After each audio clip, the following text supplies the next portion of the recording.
በአባቴ ቤት ልኖር እንደሚገባኝ አታውቁም ምን ብሏል። ምናልባት እንዲህ የሚል ትርጓሜ ያለ ከዛ ጋር ለማገናኘት ይሆን በአብ ይፌኑ ነቢያተ ወልድ ይፌኑ ሐዋርያት ብሉይ ኪዳኑን ለአብ የሐዲስ ኪዳኑን ለወልድ ሰጥቶ መናገር ያው በሊቃውንቱ ዘንድ የተለመደ ነው። አንጾተ ቤተ መቅደስ ያው እንግዲህ በጌታችን መዋዕለ ትምህርት 2 ጊዜ ተፈጽሟል። እግዚአብሔርን ካስቀየሙ ነገሮች አንዱም ይሄ ይመስለኛል። ምክንያቱም እዚህ ላይ ንግድ ብቻ አይደለም ያለው ለዋጮችም አሉ ይላል። በጣም ፍቅረ ነዋይ አንዱ ኃጢአት ሆኖ ደግሞ የነሱ በጣም ልዩ የሚያደርገው መቅደሱ ላይ ማድረጋቸው ከመጀመሪያው ከጉዟቸው ይጀምሩ። አሁን የፊናስ እኮ ከነሱ ሳይሆን ይቀራል የካህን ልጅ እግዚአብሔር አጎቱ ይመስለዋል። አሁንም እኮ በእኛም ዘመን አሉ አንዳንድ ነው በግድ ይህን ያህል ገንዘብ አምጡ ከተባለ ይችን ቤተክርስቲያን አሁንም የዚያ ዘመን ምኩራብ መልኳን የቀየረች ምኩራብ እያደረግናል።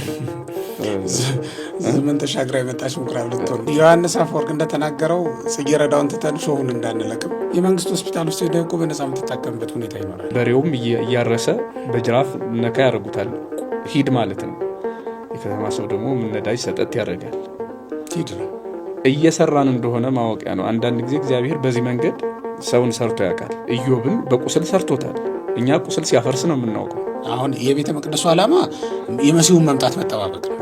በጣም እና ይሄ በጣም አሳዛኝ ነገር ነው እና እንዲህ አይነት ነገር እንደው እየቆየ እሳቱ መልሶኛል መብላቱ አይቀርምና ብናስብበት መልካም ነው ለማለት እና ወልድ ወመንፈስ ቅዱስ አሐዱ አምላክ አንድ አምላክ በሚሆን በአብ ወልድ በመንፈስ ቅዱስ ስም በያላችሁበት እግዚአብሔር ሰላም ይድረሳችሁ ማለት ፈልጋለሁ። የተወደዳችሁ እግዚአብሔር ቤተሰቦች አምላክ አበው እግዚአብሔር ይችን ሰዓት ባርኮና ቅዱሱ ስለሰጠን ክብርና ምስጋና ይድረሰው እያል ዛሬ እንግዲህ የጾሙ ከተጀመረ 3ኛው ሳምንት ላይ ደርሰናልና የዚህን የ3ኛውን ሳምንት ምኩራብ ተብሎ የሚጠራውን ሳምንት ደግሞ ትምህርት ይዘን መጥተናል። ረድኤተ እግዚአብሔር እንደ ትናንቱ ሁሉ ዛሬም ከኛ ጋር እንዲሆንና እንደጀመርን እንዲያስጨርሰን መልካም ፈቃዱ ይሆንልን። የዛሬው ወንጌል እንግዲህ የሚጀምረው ከዮሐንስ ወንጌል ምዕራፍ 2 ከቁጥር 13 ነው የሚጀምረውና ወንጌሉን በንባብ አሰምቻችሁ ወደ ትንታኔው እንሄዳለን ማለት ነው። የአይሁድ ፋሲካም ቀርቦ ነበር። ኢየሱስም ወደ ኢየሩሳሌም ወጣ። በመቅደስም በሬዎችንና በጎችን ርግቦችንም የሚሸጡትን ገንዘብ ለዋጮችንም ተቀምጠው አገኘ። የገመድም ጅራፍ አበጅቶ ሁሉንም በጎችን በሬዎችንም ከመቅደስ አወጣቸው። የለዋጮችንም ገንዘብ አፈሰሰ፣ ገበታዎቻቸውንም ገለበጠ። ርግብ ሻጮችንም ይህን ከዚህ ውሰዱ፣ የአባቴን ቤት የንግድ ቤት አታድርጉት አላቸው። ደቀ መዛሙርትም የቤትህ ቅናት ይበላኛል ተብሎ እንደተጻፈ አሰቡ። ስለዚህ አይሁድ መልሰው ይህን ስለምን ታደርጋለህ? ይህን ስለምታደርግ ምን ምልክት ታሳየናለህ? አሉት። ኢየሱስም መልሶ ይህን ቤተ መቅደስ አፍርሱት፣ በ3ኛውም ቀን አነሳዋለሁ አላቸው። ስለዚህ አይሁድ ይህን ቤተ መቅደስ ከ46 ዓመት ጀምሮ ይሰራ ነበር፣ አንተስ በ3 ቀን ታነሳዋለህን? አሉት። እርሱ ግን ስለ ሰውነቱ ቤተ መቅደስ ይል ነበር። ስለዚህ ከሙታን ከተነሳ በኋላ ደቀ መዛሙርቱ ይህን እንደተናገረ አሰቡና መጽሐፍንና ኢየሱስ የተናገረውን ቃል አመኑ። በፋሲካ በዓልም በኢየሩሳሌም ሳለ ያደረገውን ምልክት ባዩ ጊዜ ብዙ ሰዎች በስሙ አመኑ።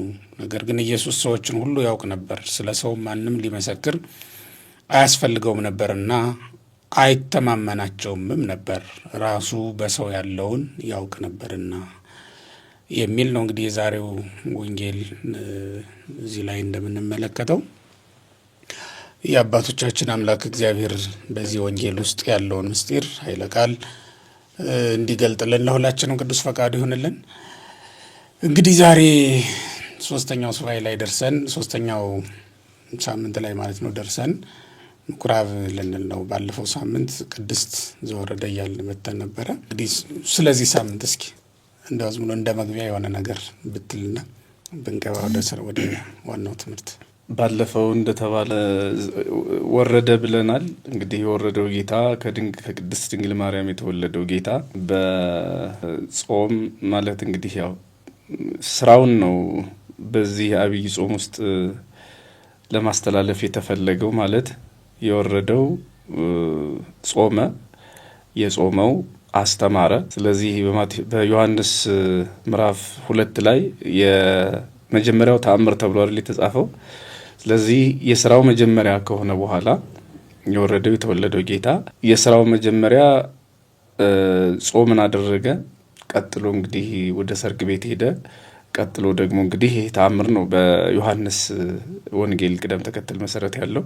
ስለዚህ መድኃኒታችን ኢየሱስ ክርስቶስ ወደ ቤተ መቅደስ የገባበትና ማስተማር ተግሳጽ ትምህርትና ተግሳጽ ያደረገበትን የታሪክ ክፍል የምናይበት ነው ማለት ነው። የወረደው ጌታ ጾመ፣ የጾመው ታምራትን አደረገ፣ ታምራትን ያደረገው ደግሞ ማስተማር መገሰጽ ጀመረ ማለት ነው።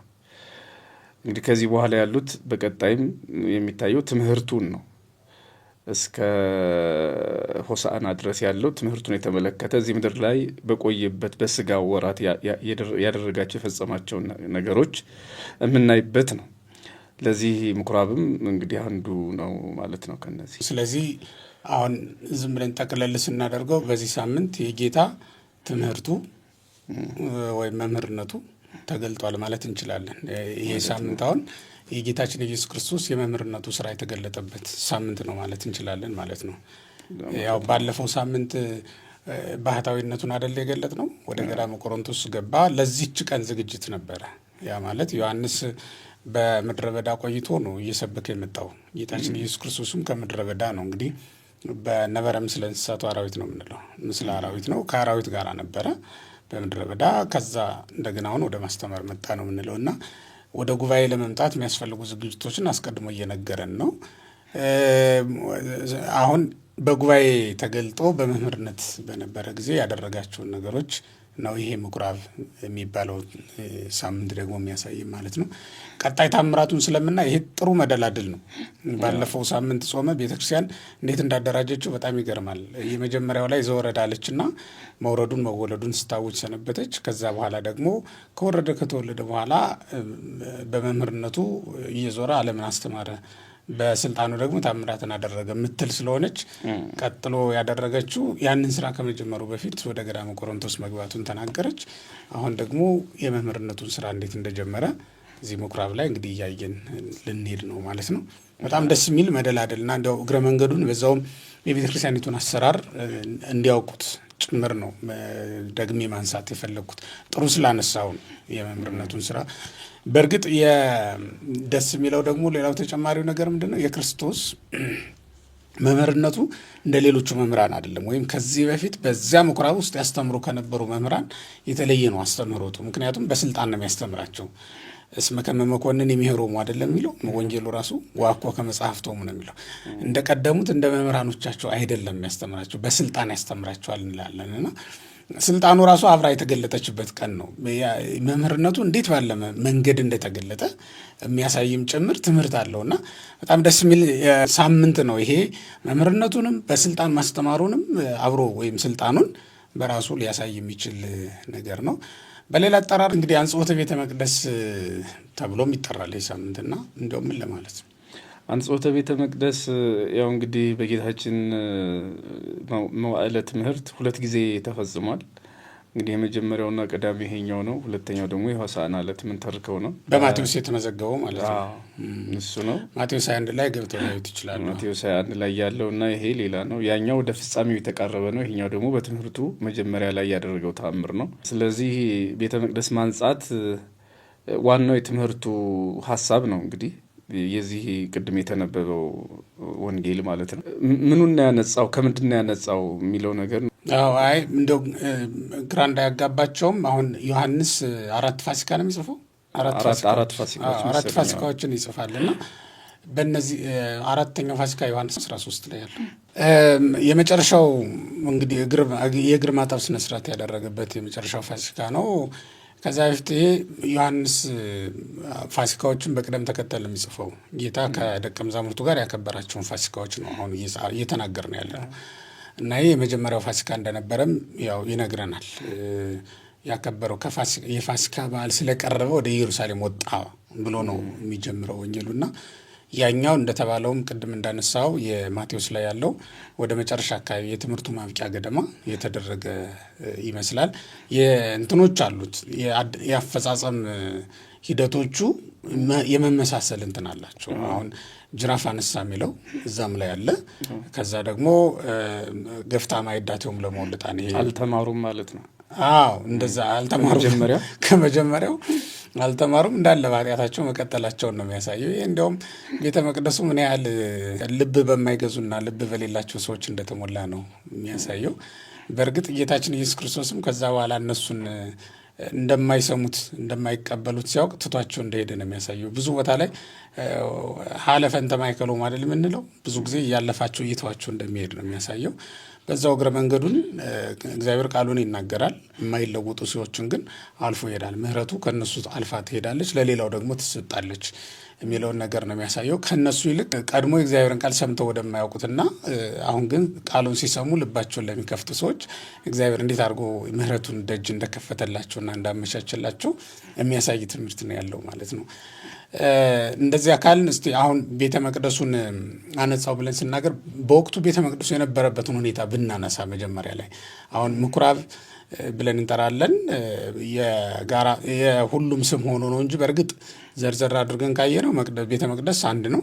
ምኩራብ ግን በየቦታው ሊተከል የሚችል ነው። በየርስታቸው ምኩራብ ይተክሉ ነበረ፣ የጸሎት ስፍራ ማለት ነው። እና የቤተ መቅደሱ ግን የቃል ኪዳኑ ታቦት የሚገኝበት ሊቀ ካህናቱ በዓመት አንድ ጊዜ ወደ ቅዱሰ ቅዱሳን ገብቶ መስዋዕት የሚያቀርብበት 46 ዓመት የፈጀው ማለት ነው። 46 ዓመት የፈጀው ይሄ የተለየው መሆኑን በዛው እግረ መንገዱ ግንዛቤ ለማስያዝ ያክል ነው። እንዲያው አሁን ጌታችን ኢየሱስ ክርስቶስ ወደዚያ እንዲገባ ያስገደደው በምን አይነት ሁኔታ ይኖር ነበረ? ታሪኩን ቀደም ብለን ዝም ብለን ትንሽ ብናወሳው ማለት እንግዲህ በምን አይነት ሁኔታ የሚለው ምናልባት ራሱ ወንጌላዊ እንደጻፈልን ቀን ቀን በምኩራብ ያስተምራል ወይም በመቅደስ ይገኛል፣ ሌሊት በደብረ ዘይት ጫካዎች ያድራል። ስለዚህ ለማስተማር በዚያ ሄዷል። ከዚህ በፊትም እንደምናውቀው በ12 ዓመቱ ሉቃስ እንደጻፈልን በሉቃስ ወንጌል ምዕራፍ 2 ላይ እዚህ ቤተ መቅደስ ላይ መገኘቱ ለክርስቶስ አዲስ አይደለም። አሁን መምህርነትን ገንዘቡ አድርጎ ድሮ መምህር አልነበረም እያልን አይደለም። ነገር ግን በይፋ ራሱን የገለጠበት ደቀ መዛሙርቱን ቅድም እንደተባለው የሰበሰበበት ጊዜ በመሆኑ ለየት ይላል ይሄኛው። ስለዚህ ከ12 ዓመት ጀምሮ እዚህ ቤተ መቅደስ ላይ ነበረ።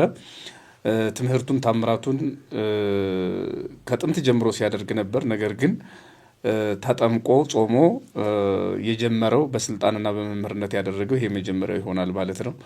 ስለዚህ ቤተ መቅደስ ውስጥ መድኃኒታችን ኢየሱስ ክርስቶስ ያደገበት ነው፣ የኖረበት ነው። እሱ ራሱ ለእመቤታችንም ለዮሴፍም ሲናገር እንደነበረው ጠፍተህን እኮ ስንፈልግህ ደከምን ባለች ጊዜ የአባቴ ቤት እንደሆነ በአባቴ ቤት ልኖር እንደሚገባኝ አታውቁምን ብሏል።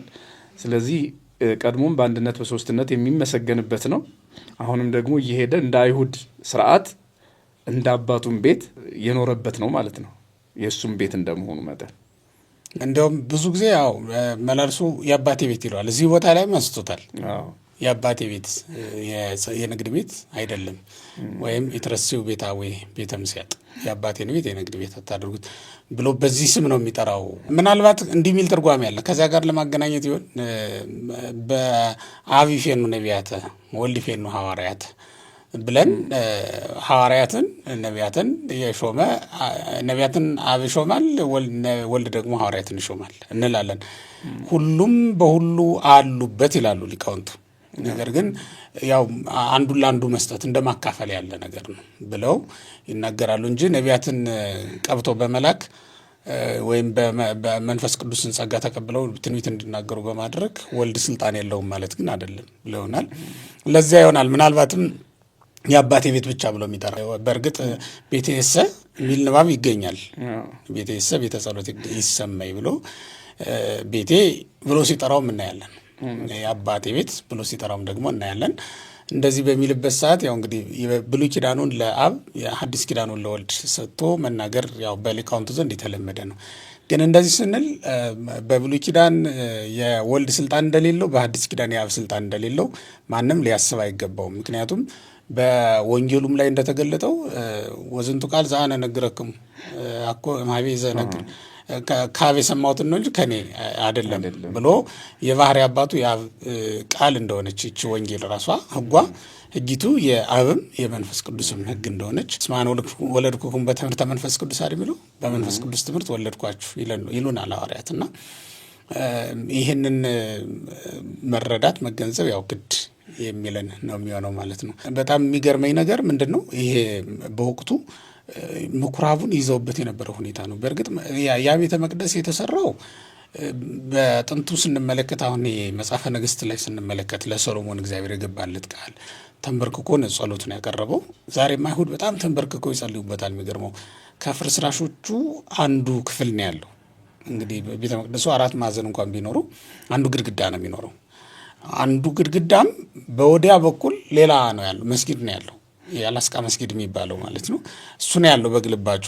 በዚህኛው በኩል ግን አይሁድ ይጸልዩበታል ዛሬም። እኔም እዛ እየጸለይኩ ነበር አንድ ቀንና መጥተው አስወጡኝ አይሁዶች። ሻሽ ጠምጥሜ ስለነበረ ይሁዲ ነህ ብለው ጠየቁኝ። ያው ይታወቃል ይሁዲ እንዳልሆንኩ እና ጁዶ ክርስቲያን እኔ ያው ሰሎሞን ተንበርክኮ የጸለዩ ጸሎት ሁሌ ባይኔ ይመጣል እውነት ለመናገር። ምክንያቱም በወቅቱ በጣም ገናና ንጉሥ ነው፣ ዓለም እየሄደ የሚጎበኘው ንጉሥ ነው እና ያን ያክል ለእግዚአብሔር ተዋርዶ ያቀረበው ምስጋና ደስ ይለኛል።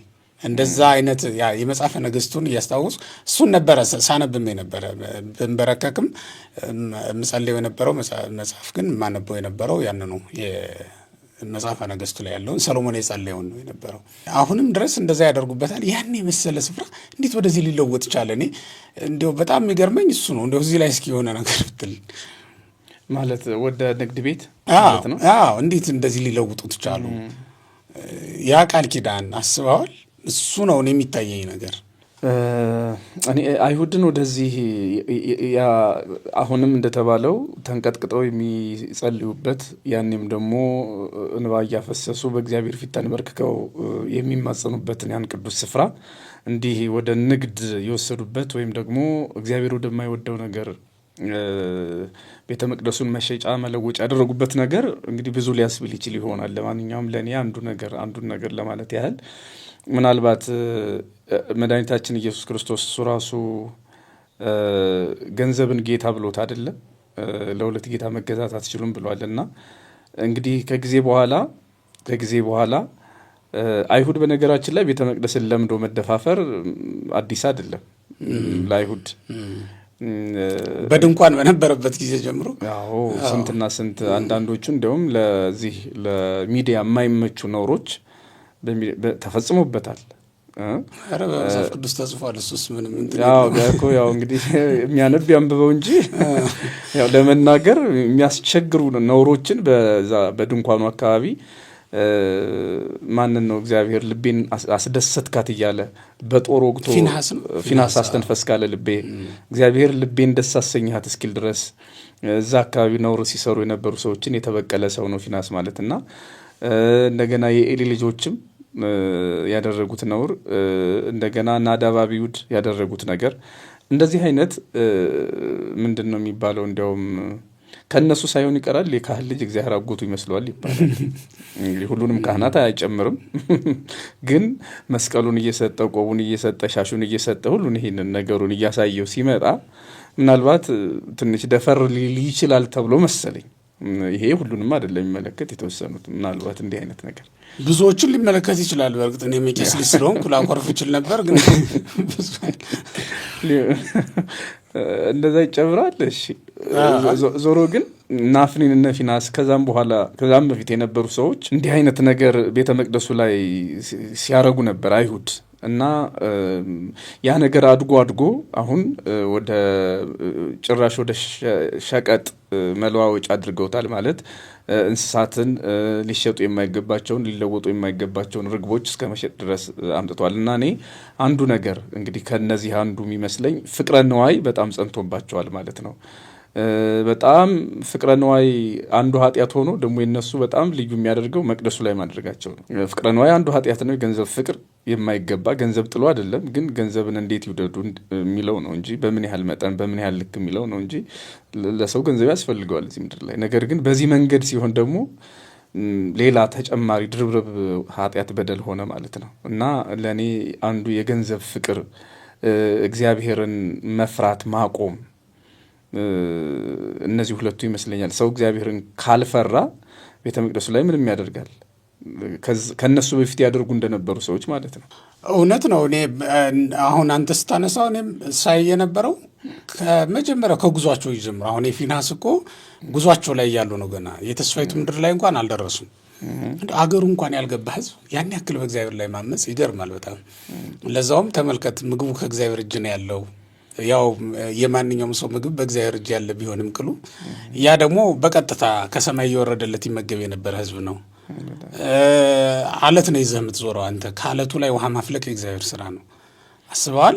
ደረቅ አለት ይዘህ እየዞርክ የምትጠጣው ውሃ በቅል እንኳን አንድ ኩባያ እንኳን የሌለ ሰው ያን ያክል አመፅ በእግዚአብሔር ላይ እኔ ምን ያህል ጨካኝና የማይገዛ ልብ እንደነበራቸው ከዛን ጊዜ ጀምሮ ስትመለከተው ይገርማል በጣም። እና በመቅደሱ ላይ ነው ያ ርኩሰት የተፈጸመው። ከሞዓባውያን ጋር ነው ያ ነገር የተፈጸመው። በባላቅ በእነዚህ በለዓም ሴራ ተይዞ የመጣ ጉዳይ ነው ያ የሚሆነው። እና መቅደሱ ላይ የማይገባ ነገር አድርገዋል። የአፍኒን የፊንሐስም ታሪክ በጣም የሚገርም ነበረ። በተለይ ትልልቆቹ 3 ኃጢአቶች ሁልጊዜ የምንናገራቸው ናቸውና ከዚያን ጊዜ ጀምሮ አሁን የኤሊ ልጆች እንደውም ሀገራቸው ከገቡ በኋላ ነው ተደላድለዋል። ቦታቸውን ይዘዋል። በየርስታቸው ገብተዋል። ከዛ በየርስቱ መሄድ በየርስቱ ይሄዳል። ካህናቱ ግን እዛው ቤተ መቅደስ ውስጥ ስለነበረ አገልግሎታቸው የሚመቻቸውን ነገር ይመርጣሉ። አብዛኛው ከኃላፊነታቸው ውጭ የሆነ ነገር ነበረ። በመስዋዕቱም በሁሉም ነገር ላይ ያዙ የነበረው ማለት ነው። እንደየዘመኑ ሆነ እንጂ አሁንም ላይ የመጣው ደግሞ ንግድ አይደል? የአሁኑ ደግሞ ንግድ ነው። ተለውጧል ጉዳዩ። ይሄ ደግሞ ከዝሮት በኋላ ከሚጠት በኋላ እስራኤል ከፋርስ ባቢሎን ከተመለሱ በኋላ የመጣ ልማድ ነው። ንጉስም የላቸውም በወቅቱ ሮማውያን አገዛዝ ስር ነው የነበሩት። በሮማውያን አገዛዝ ዘመን ደግሞ ንግድ በጣም ተጧጡፎ ነበርና እስራኤላውያን ንግድ ለምደዋል። በእስራኤል ምድር በጣም በዚያ ዘመን በንግድ የሚታወቁ ከተሞች በጣም ተፈጥረዋል። በተለይ የገሊላ ባህር ዳርቻ አካባቢ ላይ የነበሩ ከተሞች እነ ቅፍርናሆምን የመሳሰሉ በጣም ቱጃሮች የነበሩባቸው እና እስራኤል ከአሕዛብ ጋር ተቀላቅሎ መኖር የጀመሩባቸው ከተሞች ናቸው።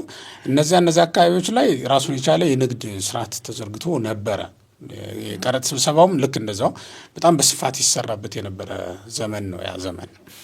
ከዚያ ጋር ተያይዞም ሊሆን ይችላል። በእርግጥ አሁን ካህናቱም ራሳቸው ወደ ንግድ የገቡት በወቅቱ የነበረውም ይሄ ርዕዮተ ዓለሙ ወደዚያ የሚመራ ይመስላል። አሁንም እኮ በእኛም ዘመን አሉ አንዳንድ እንትኖች ቤተክርስቲያን ራሷን ትቻል ሲባል ራስን መቻል ብቻ ትዝ የሚላቸው እና ንግዱ ላይ ወይም ገቢ የሚያስገኙ ነገሮች ላይ ብቻ ትኩረት በማድረግ ስርዓት አምልኮ ሊያውክ በሚችል መንገድ የንግድ እንትኖችን ተቋማትን የሚከፍቱ ማለት ነው። አንዳንዶቹ እንደውም ከቤተ ክርስቲያን ጋራ በፍጹም የማይሄዱ የንግድ ስርዓቶችን ራሱ የሚዘረጉ ሰዎች ይታያሉ አንዳንድ ቦታዎች ላይ። ያ ማለት በቤተ ክርስቲያን አካባቢ ሊሸጡ የማይገባቸው ህገወጥ የሆኑ ከተቀደሰው ስርዓት አንጻር ነው ህገወጥ ምልህ እንጂ በገበያው ላይ ህገወጥ አይደሉ። እንደዚህ አይነት ነገሮች ይታያሉ። ቤተክርስቲያን አካባቢ ላይ የንግድ ተቋማት ሊኖሩ ይችላሉ። ወይም የቤተክርስቲያንም የራሷ የንግድ ተቋማት ሊኖሯት ይችላሉ። በእርግጥ መጨረሻ ላይ የምናነሳው ይሆናል። ምን አይነት ንግድ ነው የምትነግድ የሚለውን እንግዲህ መጨረሻ ላይ የምናነሳው ሊሆን ይችላል፣ ሰውን ሊጠቅም በሚችል መልኩ ያም መሆን ካለበት። ግን በወቅቱ እኔ አሁን ጠቅለል አድርገውና ይሄንን የመጨረሻውን እንዳላነሳ እየተጠነቀቅኩ ከነዚህ ከሮማውያን መምጣት ጋር ተያይዞ የለመዷቸው ልምዶችም ያሉ ይመስላል። እሱ አንዱ ነገር ይመስለኛል። ሌላው ደግሞ የመሲሁን መምጣትም መዘንጋት ይመስለኛል።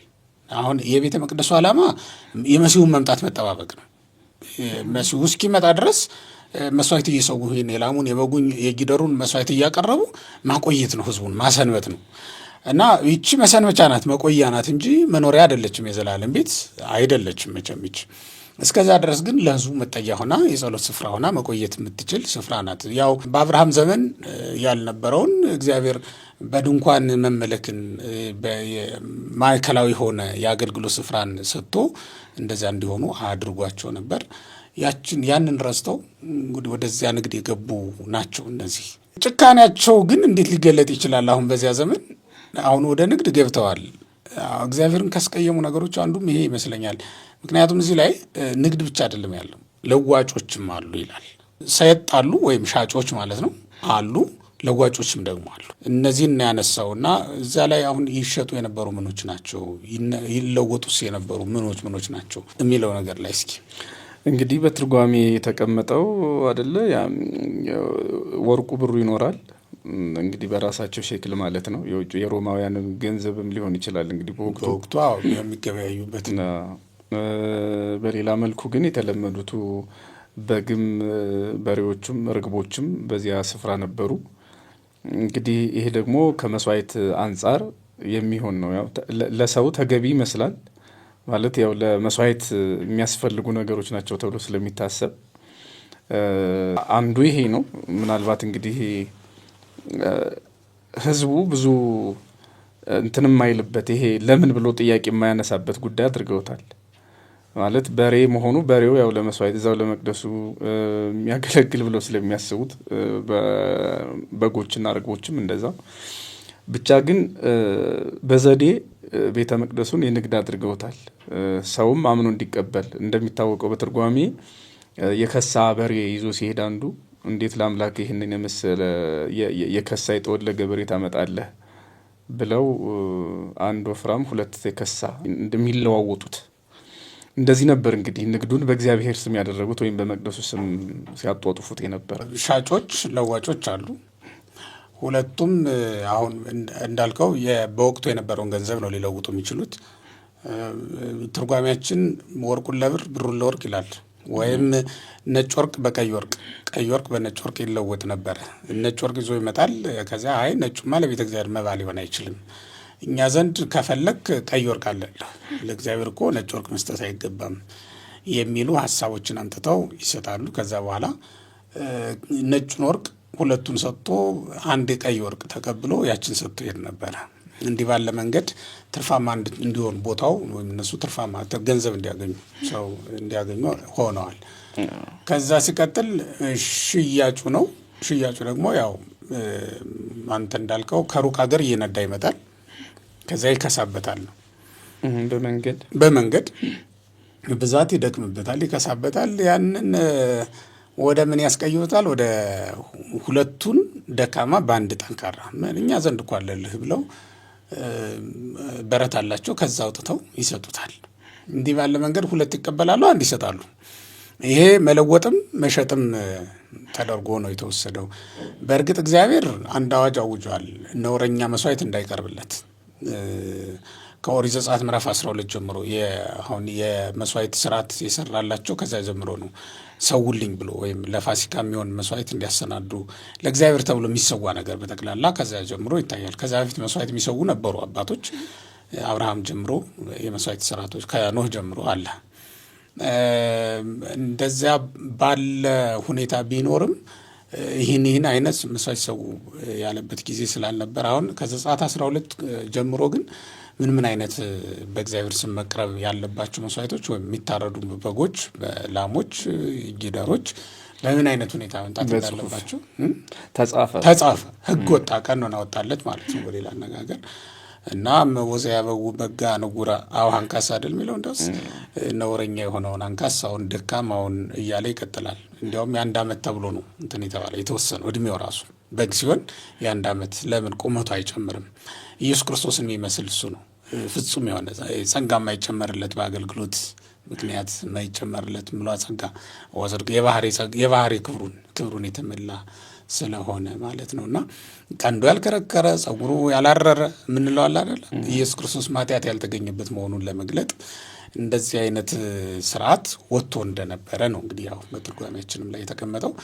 እነሱ ግን ያንን ባልጠበቀ ያችን እንደ መነሻ ተጠቅሞ ግን ለራሳቸው ጥቅም ሲሉ ሰፋ አድርገው ይጠቀሙበት እንደነበረ ነው የሚያሳየን ማለት ነው።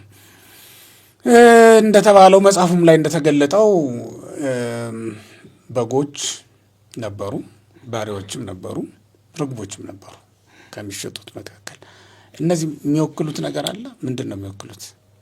በእኔ በኩል ሁለቱን ለመናገር የመጀመሪያው እነዚህ እንስሳቱ ሲታይ ሊቃውንቱ እንግዲህ በብዙ መንገድ ተርጉመውታል። እንደሚታወቀው የመጀመሪያው ለምሳሌ ከአንዱ ሊቅ ትርጓሜ ብንሄድ በሬዎች የተባሉ ነቢያት ሐዋርያት ናቸው፣ በግ የተባሉ ምእመናን ናቸው። በእነዚህ ላይ መሸጥ መለወጥ የሚፈጽሙ ሰዎችን አብሮ ገስጾ እነዚህን ሁሉ አስወጣቸው ማለት ደግሞ በነቢያት በሐዋርያት ጸጋ ላይ ሸቀጥ የሚያበዙ ሐዋርያዊ ጸጋን የነቢይነት ክብርን ቦታ የሚያሳጡ ሰዎችን እግዚአብሔር እንደማይወድ ገስጾ እንደሚያወጣ እንግዲህ አባቶቻችን ተረጉሙልን ማለት ነው። በመጽሐፍ ቅዱስ መቼም እያንዳንዱ ነገር በአጋጣሚ የሚሆን አይደለም። የራሱ የሆነ አስተማሪ ነገር አብሮት አለ። እግረ መንገዱን ምንድን ነው ሊያስተምረን የፈለገ? እግዚአብሔር ከበሬ ጠብ የለውም መቼም እንደሚታወቀው፣ ከርግብና ከዋኑ ምንድነው ከበግም ጠብ የለውም። ግን እነሱን ሲያስወጣ እንደገና የለዋጮች የነጋዴዎችንም ወንበር ሲገለብጠው መልእክቱ ምንድን ነው የሚለው ነገር እንግዲህ ሰፊ ነው። ከነዚያ እንግዲህ አንዱ ይሄ ነው። ነቢያት ሐዋርያት በበሬዎች ተመስለዋል፣ በጎች ደግሞ በምእመናን ተመስለዋል። በምእመናን ላይ የከበሩ ነቢዩ ሕዝቅኤል እንደተናገረው ምእመናን እንግዲህ በጎች ናቸው እና በጎቼን ትበላላችሁ፣ ቆርበታቸው ምንድን ነው ይሄ ቆዳቸውን ትለብሳላችሁ፣ ስጋቸውን ትበላላችሁ፣ እነሱ ግን ለከንቱ ተብሎ እንደተጻፈው ቤተ ክርስቲያን በሐዲስ ኪዳን ውስጥ እንዲህ አይነት መከራ ይሄ የነቢይነት የሐዋርያነት ጸጋ ተገፎ ወይም ደግሞ በእነሱ ስም ቤተ ክርስቲያን ስትበደል ምእመናን ሲበደሉ እግዚአብሔር ምን ያህል እንደሚቆጣ ማሳያ እንደሆነ፣ ጅራፉን እንደሚያነሳ ማሳያ እንደሆነ ተጽፏል። አንድ ሁለተኛው ምናልባት በእኔ በኩል ለመጨረስ ብዙ ነው እንግዲህ ትርጓሜው ጥሩ። አይ እንትኑንም አብሮ የማን ነው የአንድ ሊቅ ትርጉም እያየው ነበር፣ ቤድ የሚል ሊቅ እሱን ትርጉም እያየው ነበረ። ርግብንም የመንፈስ ቅዱስ ጸጋን ሻጮች ብሎ ነው የገለጠላችሁ።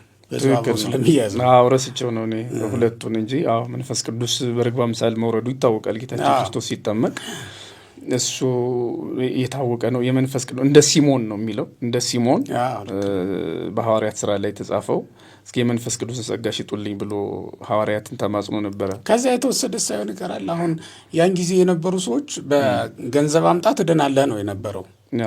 በኋላም የካቶሊክ ቤተክርስቲያን አንዱ ለፕሮቴስታንት መሳት እንደምክንያት መግቢያ የሚባለው ነገር ማለት ነው።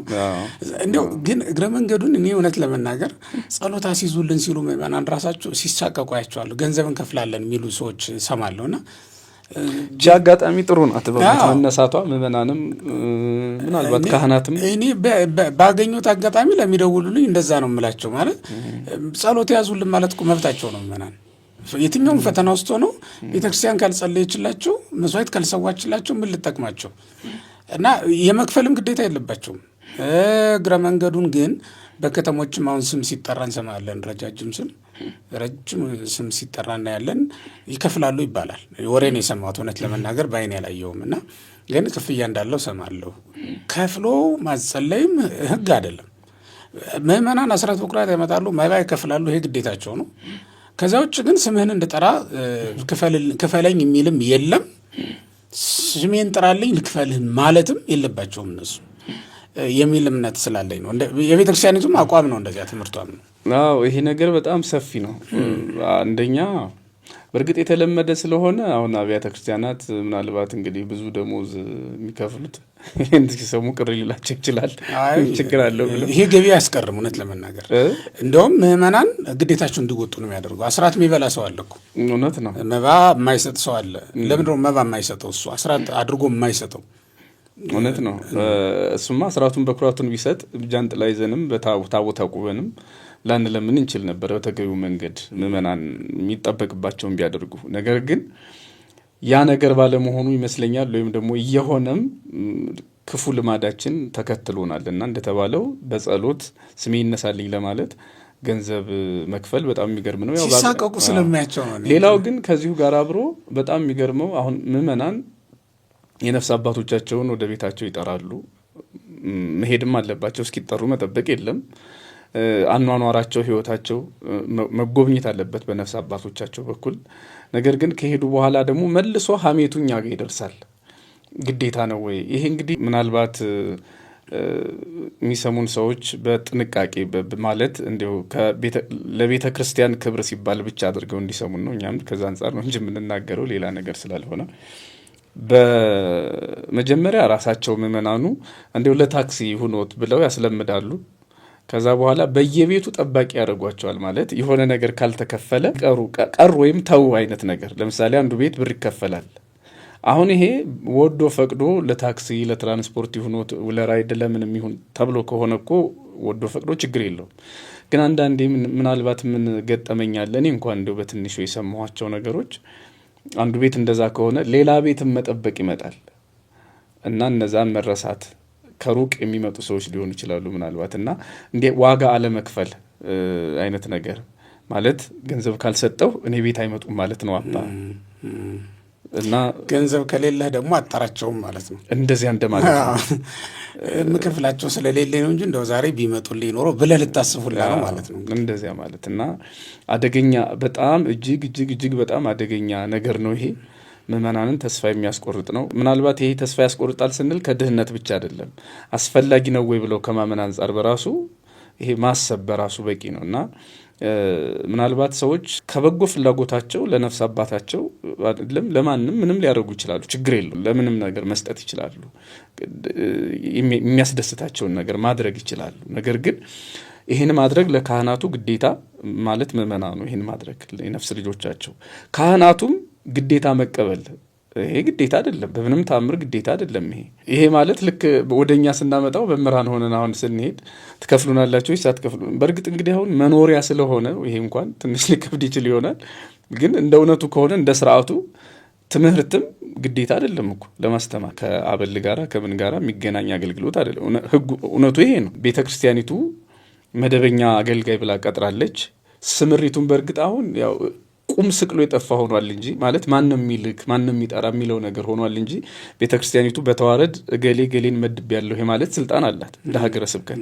እዚያ ሄዶ ማስተማር፣ እዚያ ሄዶ ማገልገል፣ እዚያ ሄዶ አገልግሎቱን ፈጽሞ ምዕመናንን አጽናንቶ መመለስ ይሄ የኛ አንዱ ግዴታችን እንጂ ትርፍ ስራችን አይደለም። ይሄኛው ለኛም ማለት ነው ትርፍ ክፍያ የምንሻበት አይደለም። አሁን ግን ምዕመናን ደስ ካላቸው ሞልቶላቸው ተሳክቶላቸው ካደረጉት ግን ኃጢአት ነው ብለን ደግሞ የምንናገረው ነገር አይደለም እና ምናልባት እንዲያው ራሳቸውን ትተው እኛን ካህናቱን ተናገሩ እንዳይል ነው። ምናልባት አድማጮች በቅንነት ነው እኔ ወንጌልን አስመልክቶ ክህነትን ተገን አድርጎ የክህነት አገልግሎትን ማንኛውንም ከክርስቶስ የተቀበልናቸውን መንፈሳዊ አገልግሎቶችን ተገን አድርጎ ከምዕመናን ስጋዊ ጥቅም መፈለግ ሕጉ አይፈቅድም ነው እያልን ያለ ነው። እኛንም ጨምሮ እኛም እኮ ክርስቶስ የሰራትን ወንጌል ነው የምናገለግለው አይደለ? ክርስቶስ በሰራት መቅደስ ውስጥ ነው የምናገለግለው እና ጥቅም ሳንሻ ማገልገል ግዴታችን ነው።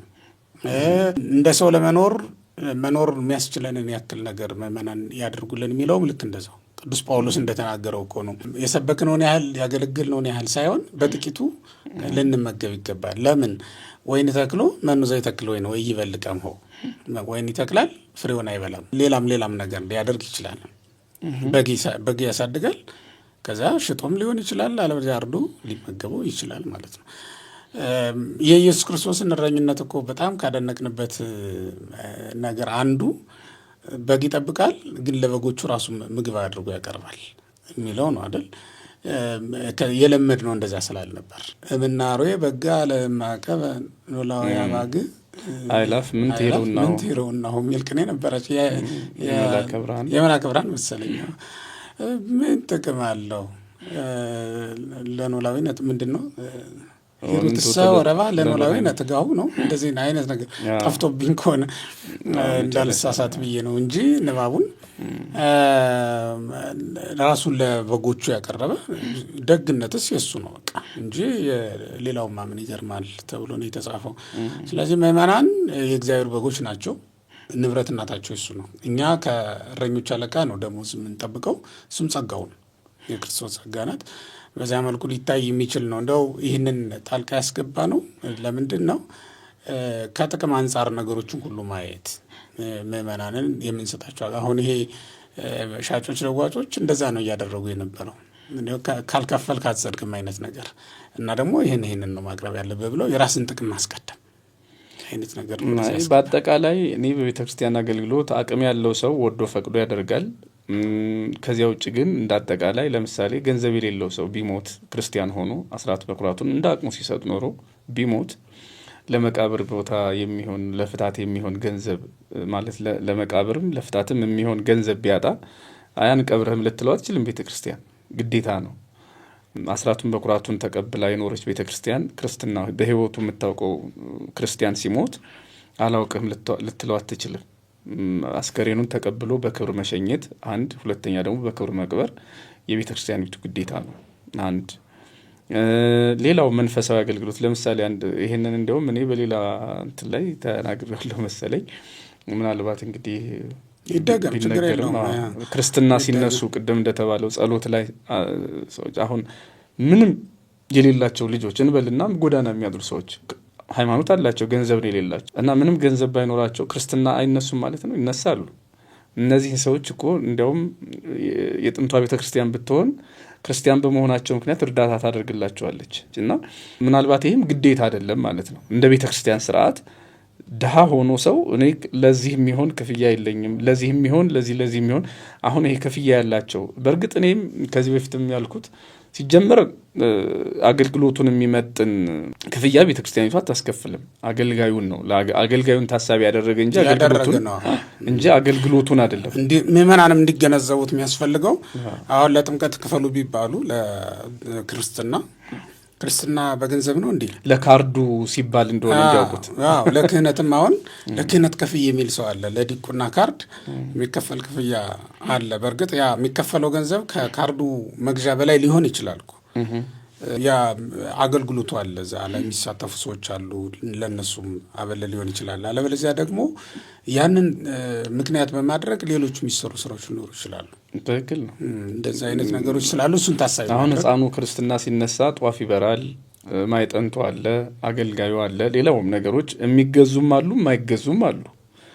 እሱን ታሳቢ ያደረገ ከአገልጋዩ ጋራ እና ከመገልገያው ጋራ ወጪዎች ሊያስፈልጉ ይችላሉ። ለዚያ ነው ገንዘብ እንጂ ይሄም እንዳልኩት ይሄም አቅም ሲኖር የሚሆን እንጂ አቅም የለኝም ካለ ሰው ይህንን መንፈሳዊ አገልግሎት ልንፈታህ አንችልም ሊባል አይችልም በምንም ተአምር። ምእመናንም ምናልባት ወደኛ መጥተው ካህናት አባቶቻቸውን የነፍስ አባቶቻቸውን በተለይ ከገንዘብ ፍቅር ጋር የሚታሙ ሰዎችን ከሚይዙ የነፍስ አባት ሲይዙ ቢጠነቀቁ መልካም ነው። አንዳንዶቹ በዚህ ምክንያት ተስፋ ቆርጠው ጭራሽ ሁለት አባት መያዝ፣ አንድ ከተማ አንድ ገጠር እና እንዴ በዚህ ካልታመኑ በሌላ በምን ይታመናሉ ብሎ መሳቀቅ አይነት ነገር አለና የነፍስ አባት ሲያዝ በጥንቃቄ በማስተዋል ቢሆን ጥሩ ይሆናል። መቼም በዚህች ምኩራብ ውስጥ ማለት በሐዲስ ኪዳኑ ቤተክርስቲያንም ውስጥ ልዩ ልዩ ጠባይ ያለን ሰዎች ነው ያለን። ምናልባት እንደው መናን በጣም ብዙ ነገር ስለሚሉ እና አንዳንድ ትንሽ ነካ ስላደረገኝ ነው። አይ እንደው በተለይ ወንጌል ለአራት ነገር ተሰራች እንላለን አይደል? በትርጓሜያችን ለጥምቀት፣ ለቁርባን፣ ለተክሊል፣ ለፍታት እንላለን። ለነዚህ ከስርየተ ኃጢአት ነፃ ለሚያደርጉ ከስርየተ ኃጢአት ለሚያደርሱ ወይም ከኃጢአት ስርዓት ነፃ ለሚያደርጉ ምስጢራት በጠቅላላው የኔ አስተያየት ነው። ያለውም ይሁን የሌለው ማለት ነው። ምንም አይነት ክፍያ ባይጠየቅ ደስ ይለኛል። ከዛ ግን ያለው ሰው ወጥቶ ልክ ልጁን አስጠምቆ ሊሆን ይችላል እኮ ይዛን ቀን እና ያስጠመቀበት ቦታ ምቹ ባይሆን ያለው ሰው መጥቶ ከተጠመቀ ይዛን ቀን ገንዘብ ያለው ሰው ለማለት ነው መጥቶ ከተጠመቀ ያንን ቤት እኔ እሰራዋለሁ ብሎ ቢሰራ በፈቃደኝነት የበለጠ ነገር አደረገ እኮ። ያ ማለት የ50 ድሃ ክፍያ ከፈለ ማለት ነው። በሌላ አነጋገር ትኬት ቆርጦ አስነስቶ ከሄደ ግን ያን ማድረግ ፈቃደኛ አይደለም። ምክንያቱም ከፍሎ ነው አገልግሎቱን እየተቀበለ ያለው። አብያተ ክርስቲያናት ግን እንደው አሁንም ሌላ ትዝ እያለኝ ነው፣ በደንብ ሊያስቡበት ይገባል። ምእመናንን በዚህ ማሳቀቅ ፈጽሞ እኔ ትልቅ ነውር ነው ብዬ ነው የማስበው። በተለይ ጋብቻ ላይ እንግዲህ ቅበል አይደለ ስንሰማቸው የሰነበትናቸው ነገሮች በጣም ጥሩ አይደሉም። ዓለማውያን የሚጠይቁትን ያህል በሰንበት ትምህርት ቤት በቤተ ክርስቲያን ተጠይቆ ሙሽሮች ያዘኑበት አጋጣሚ እንዳለ ሰማን። ሁለት ነገር ነው። ትርፍ ጌጥ ፈልገው ከሆነ ወዶ በፈቃድ እስከሆነ ድረስ እንደፈለጉት ማድረግ ይችላሉ። እኛ ትርፍ ይሄ አንድ ከሚያደርጋቸው መንፈሳዊ ጸጋና ክብር ከሚያሰጣቸው ነገር ውጪ ጠይቀው ከሆነ፣ ነገር ግን ቤተክርስቲያን ልታደርግላቸው የሚገባው ነገር ላይ በግድ ይህን ያህል ገንዘብ አምጡ ከተባለ ይችን ቤተክርስቲያን አሁንም የዚያ ዘመን ምኩራብ መልኳን የቀየረች ምኩራብ እያደረግናት ነው። ዘመን ተሻግራ የመጣች ምኩራብ ልትሆን ነው በጣም እና ይሄ በጣም አሳዛኝ ነገር ነውና እንዲህ አይነት ነገር እንደው እየቆየ እሳቱ መልሶኛል መብላቱ አይቀርምና ብናስብበት መልካም ነው ለማለት ነው። ዮሐንስ አፈወርቅ እንደተናገረው ጽጌረዳውን ትተን ሾሁን እንዳንለቅም አሕዛብ አስተጋቡ ጽጌረዳ ነው እንጂ የሚለው። ሰው ኩሰተርፈ ባይሁዳ ሾሁ እኮ ይሄ ነው፣ ገንዘብ ነው፣ ገንዘብ ለቀማው ነው፣ ስልጣን ፍለጋው ነው፣ የራስን ጥቅም ማሳደዱ ነው።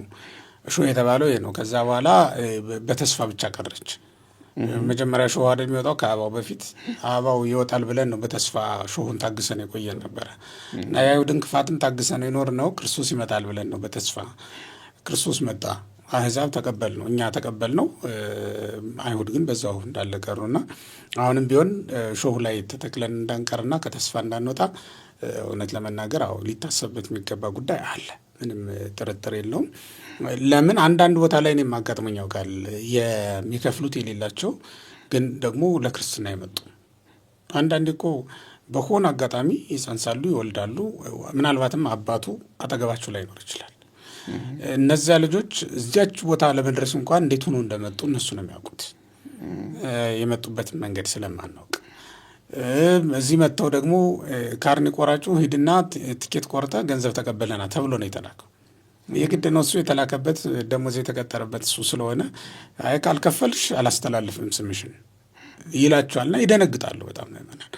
እንዲህ አይነት አጋጣሚ ገጥሞኝ ያውቃል እኔም እና እንደው እንዲህ አይነት ነገሮች ላይ የንስሐ ምዕመናንም ለንስሐ አባቶቻችሁ ቅርብ ቢሆኑና ሕይወታችሁ ግልጽ ቢሆን መምህራን ንስሐ የሚባሉትም የነፍስ አባቶችም ሊጠመቁ የመጡ ልጆቻቸው በምን አይነት አለውት እንደሚኖሩ ለቤተ ክርስቲያኒቱ ማስረዳት፣ ከዛ በኋላ በነፃ ሊያገኙት የሚገባውን ሁሉ በሙሉ ማድረግ። የመንግስት ሆስፒታል ውስጥ ሄደህ እኮ በነፃ የምትታከምበት ሁኔታ ይኖራል። ቤተ ክርስቲያን ውስጥ እንደውም አደጋ ለገጠመው ሰው ምን ብር አለህ እንዳይባል ሁሉ ሕግ ያለው ይመስለኛል። ማለት መጀመሪያ እርዳታውን የሚቀድም ቅድሚያ ነፍስ ማዳን ነው፣ ቀጥሎ ነው ብር። የእኛ ነገር ግን ነፍሴን አድኑኝ፣ ያውም ደግሞ ዘላለማዊውን ነፍስ የኃጢአት ቁስል እግዚአብሔርን ልጅነት ለማግኘት ከነፍስ ቁስል ለመፈወስ የመጣን ሰው በገንዘብ ጉዳይ ማዘግየት እንደተባለው ያን ርግብ መሸጥ ነው። ዞሮ ርግቡ ነው ወደዚህ ሁሉ ያመጣን እና በዘመናችን ርግብ እንዳንሸጥ መንፈስ ቅዱስ ብሎ ሊቁ ስለተረጎመው ርግብ ማለት መንፈስ ቅዱስ እሱ በጣም በተለይ ከመስተንግዶ አንጻር ብዙ እንሰማለን። በየቢሮዎቹ እንዲህ መንፈሳዊ አገልግሎት ለማግኘት የሚሄዱ ማን ነው እያስተናገዳቸው ያለ? ትህትና ያለው ነው ወይ? አንዳንድ ጊዜ እኮ የምንሰማው ነገር በዓለማዊ ቦታዎች የማይደርስብን ክፉ ቃል የማንሰማው ክፉ ቃል ወደ እናንተ ስንመጣ እንሰማለን ይላሉ። የሆነ ጉዳይ ኖሯቸው ሲመጡ ማለት ነው።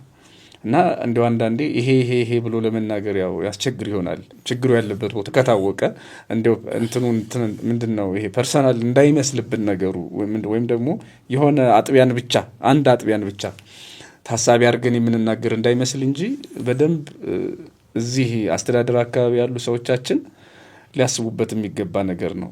በጣም ብዙ ምዕመናን ይማረራሉ። እንደው ብንዘረዝረው ብዙ ስለሚሆን በእርግጥ በምን እጽናናለሁ መሰል አንዳንዴ በምድር ላይ ትልቁ ኃጢአት ምንድን ነው ብዬ ሳስብ የሰው ፈጣሪውን መግደል ነው አይደለ? ፈጣሪውን መግደል የሚያክል ነገር ወንድሙን መግደል ይታወቃል። በቃየል ተጀምሯል አይደል? ፈጣሪውን መግደል በአይሁድ ነው የታየው እና የሚበልጠውን ኃጢአት አይሁድ ሰሩት። ያ ማለት የቤተ መቅደስ ሰዎች ናቸው ይህን ያደረጉት። የሚበልጠውን ኃጢአት እኛ ነን ማለት ነው በምድር ላይ የፈጸሙ። ወንጌል ላይ ከተጻፉ ታሪኮች የትኛው ይበልጣል? ይሄኛው ነው እንግዲህ ትልቁ ኃጢአት ሊሆን የሚችለው። አንዳንዴ እሱ ነው ያለው እና እንደው ምዕመናንም እንደው እንትን እንዲሉ ነው እንዲገነዘቡን ነው። አንዳንዴ ስጋ ለባሽ ነው እዚህ ያለው የሚበልጠውን ኃጢአት በምድር ላይ በማንም ዘንድ ያልተፈጸመ ማለት ነው። ይህን ሄሮድስ አልፈጸመውም እኮ ሕፃናትን የገደለ ሰዎች ናቸው። ሩቅ ብእሲ ነው።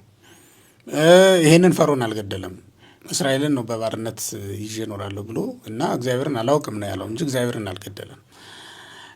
በአይሁድ ካህናት ዘንድ በሊቃነ ካህናት ዘንድ ስንመጣ ግን ፈጣሪውን የሚገድል ፈጣሪውን የሚሸጥ ፈጣሪውን የሚረግጥ ሕዝብ ነው እዛ ላይ የምንመለከተው። ቤተ መቅደስ ውስጥ ያለው ደግሞ ማህበረሰብ በወቅቱ ማለት ነው እና መስዋዕቱን ራሱ እኮ አዲሱን መስዋዕት አንቀበልም እኮ ነው ሁሉ ጥድፊያ የነበረው።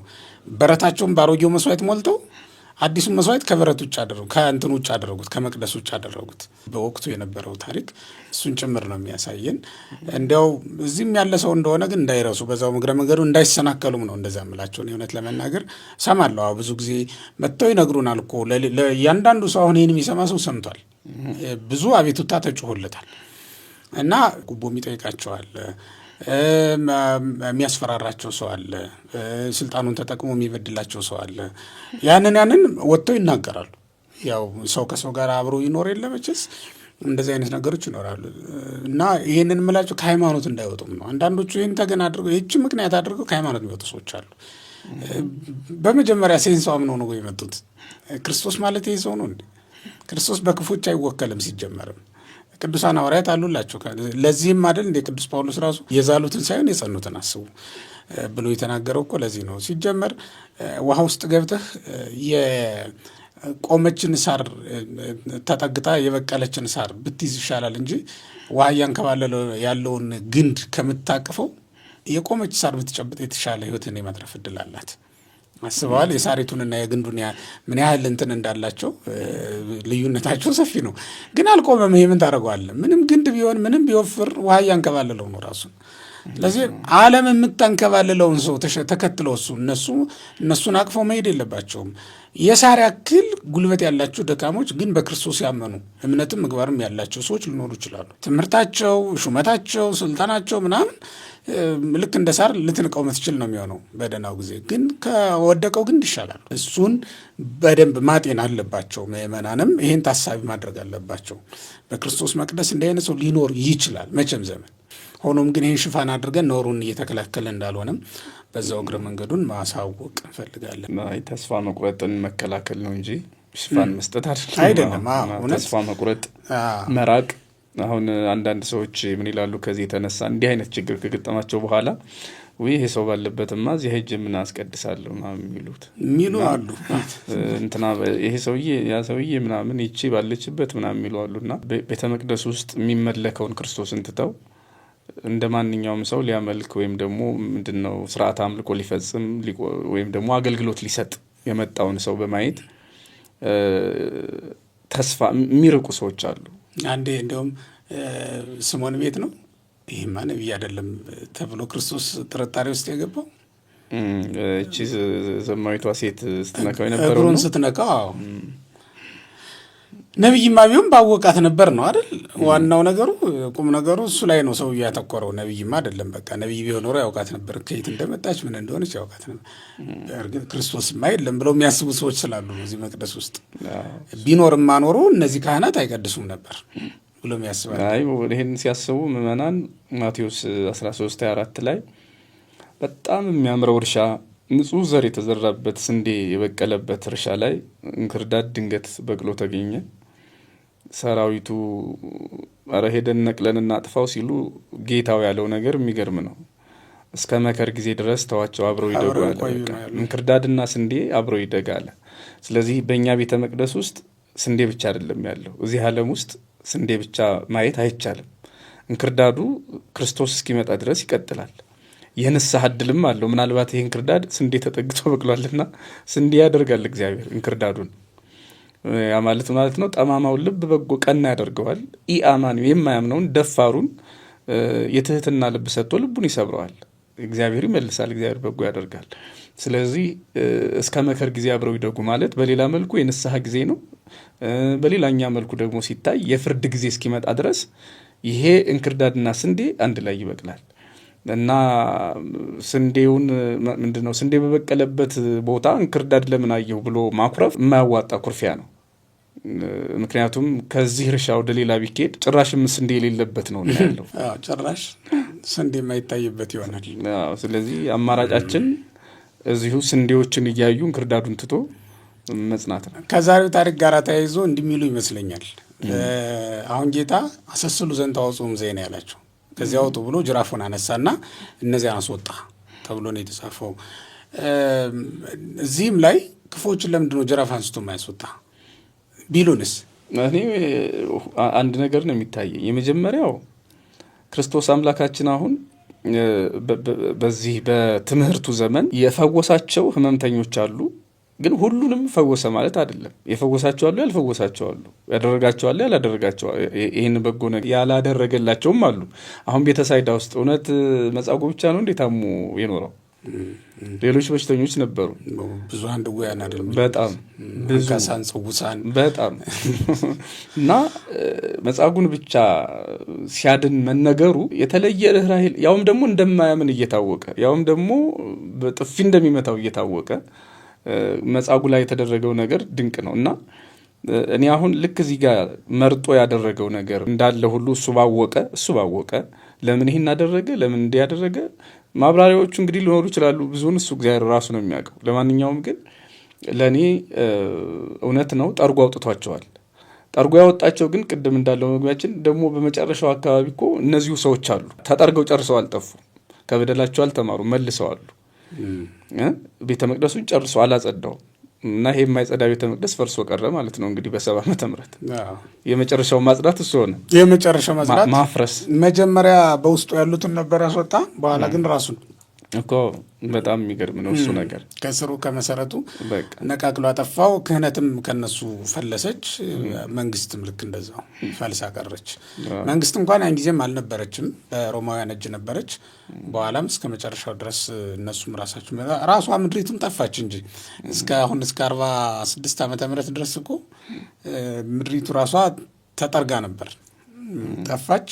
ያው ዛሬም ድረስ የለችም ብለው የሚያምኑ ሰዎች አሉ በምድራችን ላይ። እስራኤል የምትባል ሀገር የለችም አለው እያለች ራሱ የለችም ብለው የሚያምኑ ሰዎች ለመኖር በቁ ማለት ነው። ዞሮ ዞሮ ምንድን ነው ያኔ የነበረው በስልጣን ያዘዘው ኢየሱስ ክርስቶስ በስልጣን አሳስሉ ዘንተ ሲል ይህን አውጡ ሲያወጡ ሲል ለመስዋዕት የቀረቡም ናቸው። እነዚያ የአሮጌው መስዋዕት ነው። አዲሱን ኪዳን መስዋዕት ሊያመጣ ስለሆነ ከዚህ በኋላ የሚያስፈልገው መስዋዕት መጥቷል። ነዋ በጉ ተብሎ ተነግሮ የለ ዮሐንስ እኮ እነሆ የእግዚአብሔር በግ ምን የሚያደርግ የዓለሙን ሁሉ ኃጢአት የሚያርቅ የሚያስወግድ የእግዚአብሔር በግ ብሎ ሰጥቶናል። አሁን እውነተኛው በግ መጥቶልናል። አሁን እውነተኛው ርግብ መጥቶልናል። እንደ በየዋህነቱ ርግብ የምንለው በመስዋዕትነቱ ደግሞ በግ ብለን የምንጠራው ኢየሱስ ክርስቶስ መጥቶልናል። ሁላችንም የምንበላው መስዋዕት መጥቶልን ስለሆነ ይህንን አውጡ ማለት በቃ አለቀ፣ አገልግሎቱን ጨረሰ የሚል የሐዲስ ኪዳኑ በግ መጥቷል ማለት ነው። አዎ የሐዲስ ኪዳኑ በግ እውነተኛው በግ መጥቶልናል ብለን የምንቀበልበት ዘመን ላይ ነው የደረስ ነው ማለት ነው። እሱን ያሳየናል። እንግዲህ እየጨረስን ነው። ከዚህ በኋላ አንድ ሁለት ነገሮች ብቻ እናንሳ። የመጀመሪያው ጅራፉ ምንድን ነው የሚወክለው ነገር? ምናልባት ወደ ጅራፉ ከመሄዴ በፊት አንድ ነገር ለመጨመር ያህል በዚህ ውስጥ በዚህኛው በእንስሳቱ ዙሪያ አንድ ሊቅ ምን ብሎ ይተረጉመዋል? ክርስቶስ አምላካችን አሁን ልክኛ መቅደሶቹ ነን፣ ወደኛ ዕለት ይመጣል። ሲመጣ ምን አይነት ምኩራብ ሆነን ያገኘናል ብሎ ይጠይቃል። እንስሳዊ ፍላጎት የነገሰብን ወይስ ደግሞ መላእካዊ ባህሪ የእሱ ቤተ መቅደስ ሆነን እሱን ወደ መምሰል ከፍ ብለን ያገኘናሉ ብሎ ይጠይቃል። እና እነዚህ እንስሳቱ ከቤተ መቅደሱ እንዲወጡ ማድረጉ እንስሳዊነት ይብቃችሁ፣ በእንስሳዊ ጠባይ አትኑሩ ማለት ነው ብለው ተርጉመዋል። እንደሚታወቀው ሰው ሁለት ጠባያት አሉት፣ ወይም ባህሪያቱ ከሁለት አንድ ሆነዋል።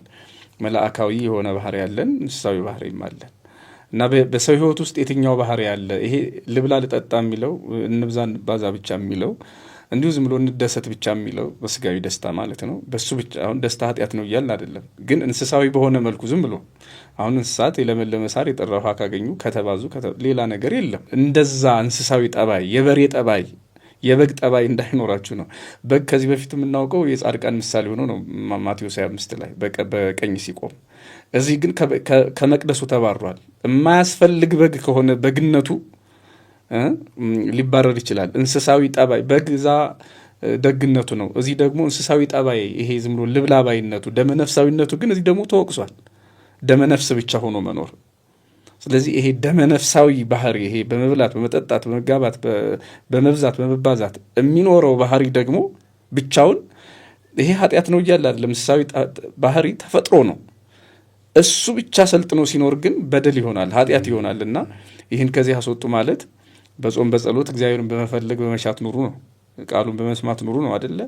ለዚህኛውም ሌላ ትርጓሜ ነው ለማለት ያህል ነው። ወደ ጅራፉ ስንሄድ ኧረ እንዲያው ጥሩ ነው ያነሳው። እውነት ለመናገር አብሮ እኮ ሊታዩ የሚችሉ ነገሮች እያንዳንዳቸው በሌላ መልክም ታይተዋል። አሁን የበጎችም ቀበሮ ከሄዱ አይመለሱም። የበግ ልጅ ከመረረ ይባላል። እንደውም የሰው ልጅ ከተመረረ ይባላል ከሄዱ አይመለሱም ነው። ይሄ ራሱ በክርስቶስ ወንጌል ውስጥ ከሚነቀፉ ነገሮች አንዱ ነው። ከሄዱ አይመለሱም ማለት ምንድን ነው? ተስፋ ከቆረጥን ማንመለስ አይደለም፣ የምንመለስና ወደ ክርስቶስ የምንጠጋ። የሚያባረረን የሚያስጎፋን ነገር በጣም ብዙ ነው። ያንንም ያሳያል በራሱ።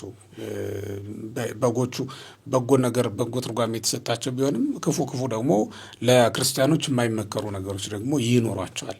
ርግብም ልክ እንደዛው።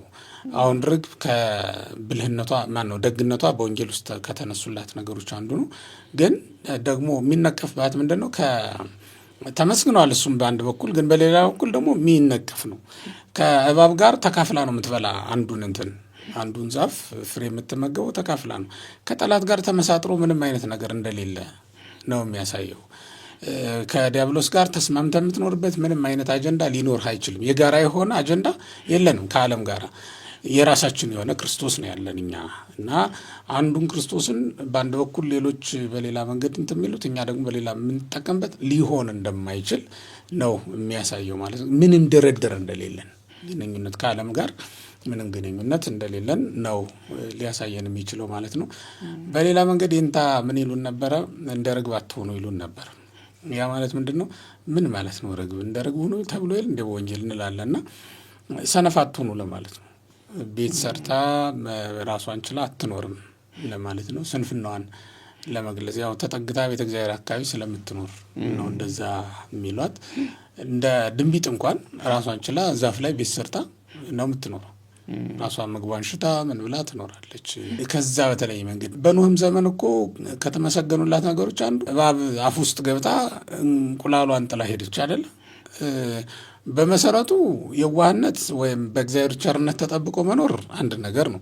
ከዚያ ሲቀጥል ግን ታቀቡ በሆሙ ለፈሪሳውያን ጌታ ያስተማረን ነገር አንዱ መጠንቀቅ መጠበቅን ነው። በረድኤተ እግዚአብሔር መጠበቅን ብቻ ሳይሆን በትምህርት በእውቀትም መጠበቅ መጠንቀቅ እንዳለብን ከፈሪሳውያን እርሾ ተጠበቁ ተብለናል። ከዛም ሐዋርያት ደግሞ ከቢጸ ሐሳውያንና ከመናፍቃን ትምህርት ተጠበቁ ብለው አስተምረውናል። እንዲህ አይነት ነገሮችን ማወቅ አለባቸው ምዕመናን። ዝም ብሎ በየዋህነት ብቻ የማንኖርባቸው ዘመናት አሉ። እንደየክፍለ ዘመኑ በየዋህነት የምንሄድበት ዘመን አለ። በትምህርትና በእውቀት ደግሞ ራሳችንን ቤተክርስቲያናችንን የምንጠብቅበት ዘመን ደግሞ አለ፣ መኖር አለበት። እንደዚያ እንደ ይሁዳ መቅቢስ የምንሆንበት አለ አይደል? አሁን በዚህ በጽራውያን ዘመን በአንጢዮኮስ ዘመን የምንተረካቸው ነገሮች አሉ። ከእስክንድር በኋላ በተነሱ ነገስታት ዘመን ማለት ነው። ቤተ መቅደሱን ለጠላት አሳልፎ የሰጠው ያልተገባ የዋህነት ይሄ በርግብ ዘንድም ታይቷል። እና ቢያንስ የጠላትን ሁኔታ ማወቅ ጠላት እንደሚውጥ እና እንደሚያስቀር እንኳን ማወቅ ግድ ነው። እና ሰተት ብሎ ጠላት አፍ ውስጥ መግባትም ሊነቀፍ የሚገባው ነገር ነው። አሁን ምዕመናን ከዚህ ሁሉ ሀሳብ እንዲወጡ እንዲህ አይነቱን ሀሳብ ሁሉ ከእነሱ እንዲያርቁ ያስተማረበት መንገድ ነው ይሄ የሚለውን ነው እንግዲህ አብሮ መግለጥ ያለብን ከነሳው ዘንድ እንዳይቀር ብዬ ነው። ትክክል ነው። ወደ ጅራፉ እንሂድ። ጅራፉ ላይ እኔ አንድ ነገር ነው ያለኝ። እሱ ምንድነው? አባቶቻችን ይሄ ጅራፍ የቁጣ ምልክት አድርገው ወይም የተግሳጽ ምልክት አድርገውታል። እና ጅራፍ በባህሪው የተገመደ ነው እንዲህ የሚፈተል ማለት ነው። እና ይሄ የኃጢአት ምልክት በዚህ በምሳሌ ምዕራፍ 5 ላይ ነው ሰው በራሱ ኃጢአት እንደሚቀጣ የሚናገርበት አለ ሰሎሞን። እና የራሳቸው ኃጢአት ተፈትሎ የራሳቸው ኃጢአት በስቶ ለራሳቸው መግረፊያ እንደሆነ ሰው ከእግዚአብሔር ቁጣ የተነሳ የሚቀጣው ያ ቁጣ የሚመጣ በራሱ ጥፋት እንጂ እግዚአብሔር ይሁን ብሎ ወይም ደግሞ በሌለ ነገር ላይ እግዚአብሔር አምጥቶት እንዳልሆነ ለመናገር ነው። እና የእግዚአብሔር የቁጣ ምልክቱ የተግሳጽ ምልክቱ ሆኗል ይሄ ጅራፍ። በሌላ መልኩ እግዚአብሔር ዝም ያለውን ያህል የሚቆጣበት ጊዜ ይመጣል። ያ ጊዜ አንዳንድ ጊዜ ደዌ በማምጣት ሊሆን ይችላል። አንዳንድ ጊዜ ልዩ ልዩ ነገሮች በማምጣት አባቶቻችንን እንደ አባ ዳንኤል ነው በድህነት ቀጥቶታል። አረ ሀብታም ሆኜ እንደው እነዚህ ነዳያን ባበላኋቸው ባጠገብኳቸው ይል ነበር፣ አልተሳካለትም። አንድ ቀን ግን ሰይጣን ጥሩ ገንዘብ ማሰሮ ውስጥ ተቀብሮ እንዲያገኝ ያደረገው እና አበላቸዋለሁ ህይወታቸውን ለውጣቸዋለሁ ያላቸው እንደሆች ረሳና ኖረ። የቀን ስራ እየሰራ የሚያበላቸው እንደሆች ሀብታም ሲሆን ዘነጋቸው። እና ድህነት የእግዚአብሔር ወዳጅ አድርጎት ሀብት ከእግዚአብሔር አስኮብልሎት ነበር። መጥፋቱን ያልወደደ እግዚአብሔር ደግሞ እንደገና ሀብቱን አጥፍቶበት እንደተመለሰ ይነገራል። እና ሀብትም አንዳንዴ ቁጣ ሊሆን ይችላል ማለት ነው። እንዳያያዙ እንደ መቅሰፍት እኮ ነው እንዳያያዙ። ለእኔ አሁን እንዲያው ስካንዲኔቪያን የሚባሉ ህዝቦች በእርግጥ ሁሉም የአውሮፓ ሊሆን ይችላል ሀብታም መሆናቸው ልክ እንደ ነነዌ መስሎ ነው የሚታይ። እነሱስ ቢያንስ በንስሐ ተመልሰዋል። ነነዌ ህዝቦች ለጊዜው ሀብታም መሆን በራሱ ኃጢአት አይደለም፣ ጽድቅም አይደለም። ነገር ግን ልክ ጌታችን በወንጌል እንደተናገረው ባለሀብቱ ይወስነዋል ህይወቱን፣ ሀብቱን የሚይዝበት መንገድ ማለት ነው። አሁን ያሉ ሰዎችም እኮ እንደዛ ናቸው፣ እግዚአብሔር የለሾች ናቸው ይመስለኛል። ያው እንግዲህ ሰው ሄደው አይተዋል። አብዛኞቹ ሀገራት ባንዲራ አላቸው። እኔ ደግሞ ባንዲራቸው ላይ መስቀል አለው።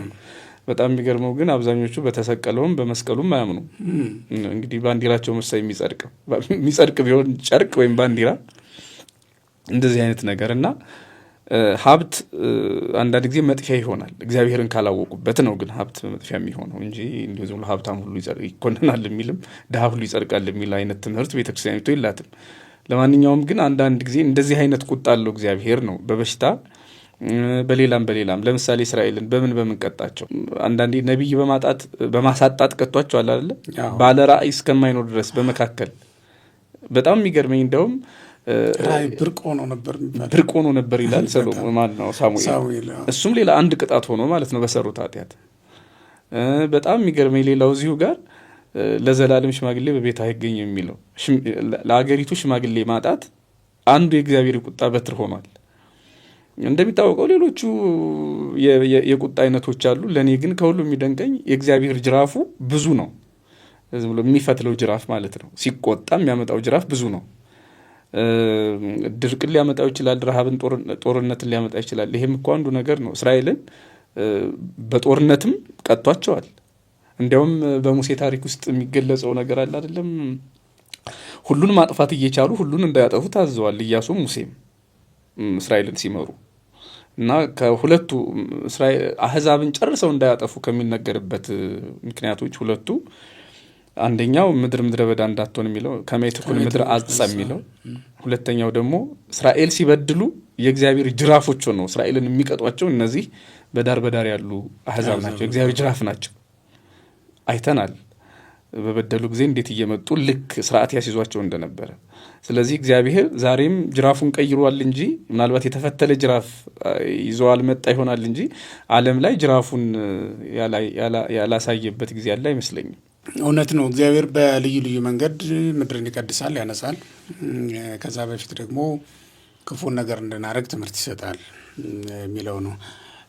ምክሩ ነው የሚቀድመው። በእርግጥ ኢትረሲው ቤታ ወይ ቤተ ምሰጥ የሚለው ነው የሚቀድመው። ያንን ካልሰሙ ግን ያው የሚቀጥለው ነገር ያ በጅራፍ ማንሳት እንደሚሆን ነው የሚያሳየው ማለት ነው። በዛው እግረ መንገዱ ለደቀ መዛሙርቱ ይህን ምልክት ያሳይ ዘንድ ያደረገው መሆኑንም ያው መጽሐፍ ቅዱሱ ይነግረናል።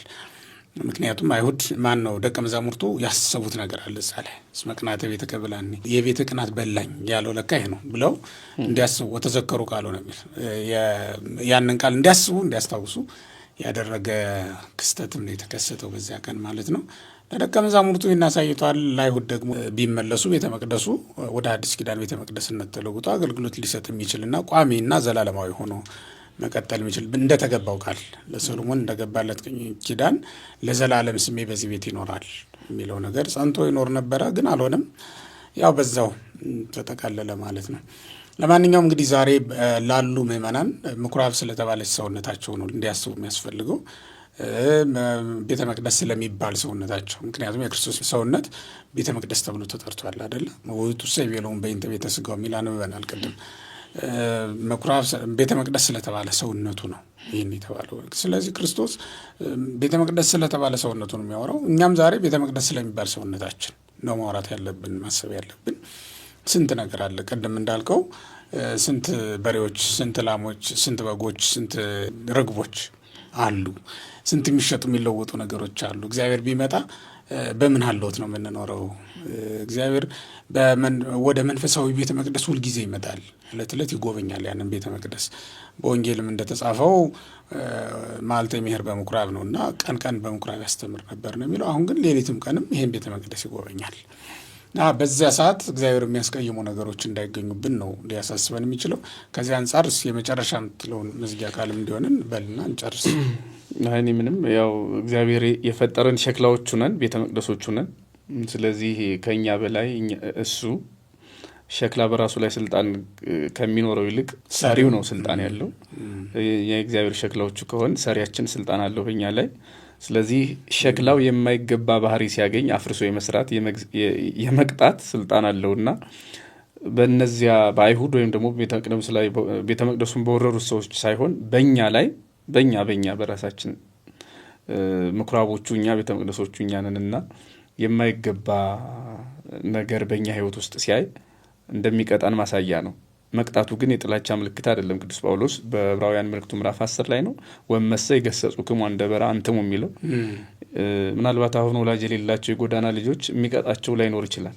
ፖሊስ ዝም ብሎ እንዲሁ ቆይ መንደር አታበላሹ እያለ አንዳንዴ ሲያሯሩጣቸው ያለሁ። ቤተሰብ ግን ለምሳሌ ለምን ሱሰኛ ሆናችሁ፣ ለምን እንደዚህ ሆናችሁ፣ ለምን እንደዚህ ሆናችሁ ብሎ ላይቆጣቸው ይችላል። ምክንያቱም ወላጅ የላቸው የሚቆጣ። እኛ ደግሞ በህይወታችን ምናልባት ቁጣ ካገኘን እድለኛ ነን ማለት ነው። ለንስሐ የሚሆን ቁጣ ከሆነ ጊዜ የሚሰጥ ቁጣ ከሆነ ማለት ነው። እና የእግዚአብሔር ጅራፍ ወደኛ ሲመጣ አንዳንዴ ጥላቻ አይደለም ማንቂያ ነው ማለት ነው።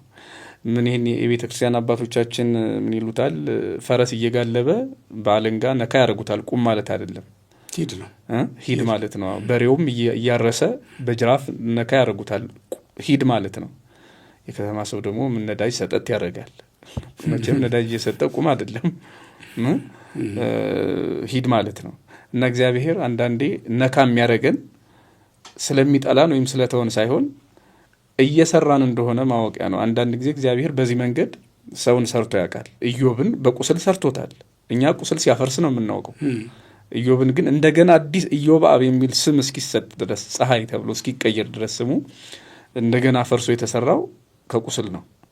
እና እንግዲህ እግዚአብሔር ይህንን አንዳንድ ጊዜ ማንደሰትባቸውን ጅራፎች አንስቶ ሲመታን ለበጎ ፍጻሜያችን እንዲሆን ከመጸለይ ውጪ ሌላ ነገር የለም። ለማንኛውም ግን ሲወደን ይቀጣናል ለማለት ነው። የማይወደድ አይቀጣም።